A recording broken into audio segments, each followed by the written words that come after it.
ನಾವು ರಾಣಿ ಕೋಶ ಉಂಟಾ ಅಂತೇಳಿ ಒಂದು ಹುಡುಕಬೇಕು. ಬೆಳೆದ ರಾಣಿ ಕೋಶ ಆದರೆ ಹೀಗೆ ಮೇಲ್ಭಾಗಕ್ಕೆ ಬಂದಿರ್ತದೆ. ಅದು ಅಂದರೆ ಹುಳಗಳೆಲ್ಲ ಬಿರಿದು ಬಾಕಿ ಇದು ಮೇಲೆ ಬರುವಾಗ ಇಲ್ಲಿ ಕಾಣ್ತದೆ. ಇಲ್ಲದಿದ್ದರೆ ಒಂದು ಲೇಯರ್ ಅಡಿಯಲ್ಲಿ ರಾಣಿ ಕೋಶ ಇರ್ತದೆ.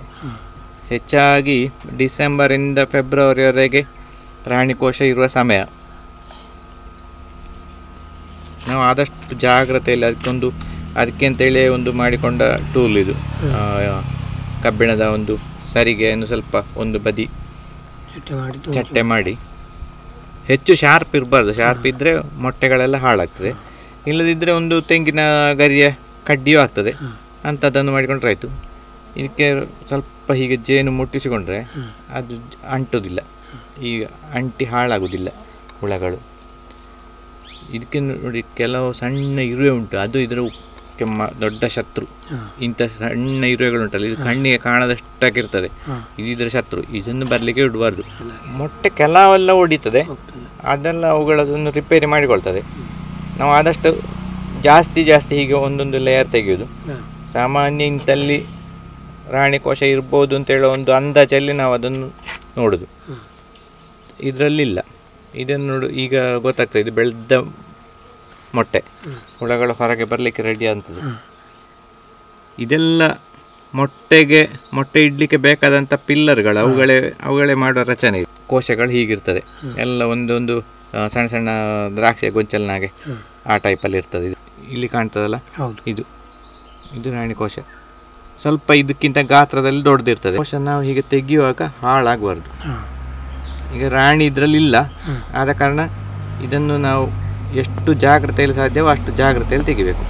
ನಾವು ತೆಗೆಯುವಾಗ ಪೆಟ್ಟಾಯಿತು ಅಂತ ಹೇಳಿದರೆ ಅದು ಹಾಳಾಗ್ತದೆ. ಮತ್ತೆ ಅದಕ್ಕೆ ಅದರ ಇದು ಹೊರಗಿನ ಇದು ಹೋಗಬಾರ್ದು. ಮುಟ್ಟದೆ ತೆಗಿಬೇಕು ಅದನ್ನು ಮುಟ್ಟಲಬಾರ್ದು. ಅದಾದಷ್ಟು ಡ್ಯಾಮೇಜ್ ಆಗದಾಗೆ ನೋಡಿಕೊಳ್ಬೇಕು. ಗಟ್ಟಿ ವಿಡಿಯೋಲ್ಲಿ ಮಾಡಿ ಹೋಗ್ತಾನೆ ಅಂತ ಹೇಳಿದರೆ ಇದು ಆಗಲಿಕ್ಕಿಲ್ಲ. ಒಂದನೇ ಇದರ ಪರಿಚಯ ನಮಗೆ ಬೇಕಷ್ಟೇ, ಇದರಲ್ಲಿರೋ ವಿಷಯ ಅಷ್ಟೇ. ಇದರಲ್ಲಿ ಯಾವ ಹಂತದ ಮೊಟ್ಟೆಗಳು, ಇದರ ಸ್ವಭಾವ ಎಂಥದ್ದು ಅಂತ ಹೇಳೋದು ಒಂದು ಬೇಸಿಕ್ ನಾಲೆಡ್ಜ್ ನಮಗೆ ಇದ್ದರೆ ಸಾಕು. ಇದನ್ನೆಲ್ಲ ಹೀಗೆ ಬಿಡಿಸಿಕೊಳ್ಳೋದು ಯಾಕೆ ಅಂತ ಹೇಳಿದ್ರೆ, ನಾವು ಇನ್ನಿಗೆ ಜೇನು ಕೂಡ ತೆಗೆಯುವುದಿದ್ರೆ ಇದರ ಜೇನು ಕೂಡ ತೆಗೆಯುವ ಕೆಲಸ ಮಾಡ್ಬೋದು. ಆಗುವಂಥ ಎಳೆ ರಚನೆ ಇದನ್ನು ಕೂಡ ನಾವು ಇದಕ್ಕೆ ಕೊಟ್ಟು ಬಿಟ್ಟರೆ ಒಂದು ಸಮಯ ಇದು ಹಾಳಾದರೆ ಇದು ಉಂಟು. ಹಾಗೆ ಎರಡರಲ್ಲಿ ಯಾವುದರಲ್ಲಿ ಆದರೂ ಒಂದು ರಾಣಿ ಆಗಿಕೊಳ್ತದೆ. ಆದ ಕಾರಣ ಅದು ಕೂಡ ನಾವು ಆಗದಾಗೆ ನೋಡಿಕೊಳ್ಬೇಕು. ಕೈಯಿಂದ ಮುಟ್ಟದೆ ಅದು ನೋಡಿ, ಒಂದು ಎಂತಾದರೂ ಬಂದರೆ ಹೆದರಿ ಓಡುವಾಗ ಮಾಡ್ತದೆ. ಅದು ಈಗ ಇದು ಕೊಡುವಾಗಲೂ ಕೂಡ ಅದು ನಾಜೂಕು ಬೇಕು ಅಷ್ಟು ಕೂಡ. ಇಲ್ಲದಿದ್ದರೆ ಅದಕ್ಕೆ ಒಂದು ಸ್ವಲ್ಪ ಡ್ಯಾಮೇಜ್ ಆದರೂ ರಾಣಿ ಸಾಯ್ತದೆ. ಆಯಿತು, ಅದಕ್ಕಿಂತ ಸ್ವಲ್ಪ ಬೆಳೆದದಾಯಿತು. ಇನ್ನು ಅದಕ್ಕಿಂತಲೂ ಸ್ವಲ್ಪ ಬೆಳೆದ ಮೊಟ್ಟೆಗಳು ಬೇಗ ಹೊರಗೆ ಬರಲಿಕ್ಕೆ ಇರುವಂಥ ಕೆಲಸಗಾರರು ರೆಡಿ ಆಗಲಿಕ್ಕೆ ಇರುವಂಥದ್ದು. ಇನ್ನು ಅದಕ್ಕೆ ಆಹಾರ ಬೇಕು ಸ್ವಲ್ಪ. ಆಹಾರ ಇದು ಅದರಲ್ಲಿ ಸಂಗ್ರಹ ಆದಂಥ ಪರಾಗಗಳು, ಇದನ್ನು ಸ್ವಲ್ಪ ಕೊಡೋದು. ಹೀಗೆ ಕೊಟ್ಟಾಗುವಾಗ ಇದಕ್ಕೆ ಒಂದು ಪಾಲಿಗೆ ಬೇಕಾದ ಇದಾಯಿತು. ಇನ್ನು ರಾಣಿಯು ಕೂಡ ಉಂಟಿಲ್ಲಿ, ಇದನ್ನು ಮುಚ್ಚಿಡುದು.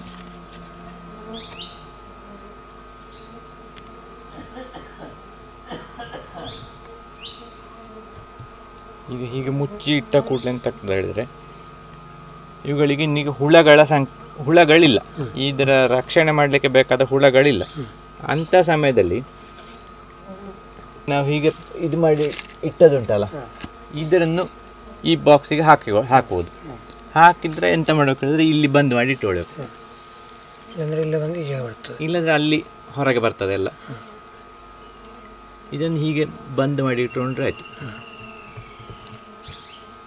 ಈಗ ಇದನ್ನು ಹಾಕುವುದು ಹೇಗೆ ಹೇಳಿದ್ರೆ,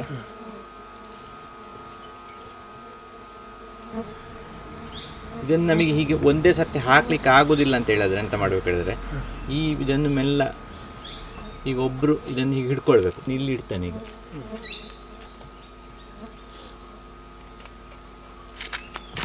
ಮುಚ್ಚಿಬಿಡಿ. ಇದನ್ನು ಇನ್ನು ಈಗ ಇದಕ್ಕೆ ಹುಳ ಬೇಕಾದಷ್ಟು ಈ ಹುಳಗಳು ಇದರಲ್ಲಿ ಉಂಟು.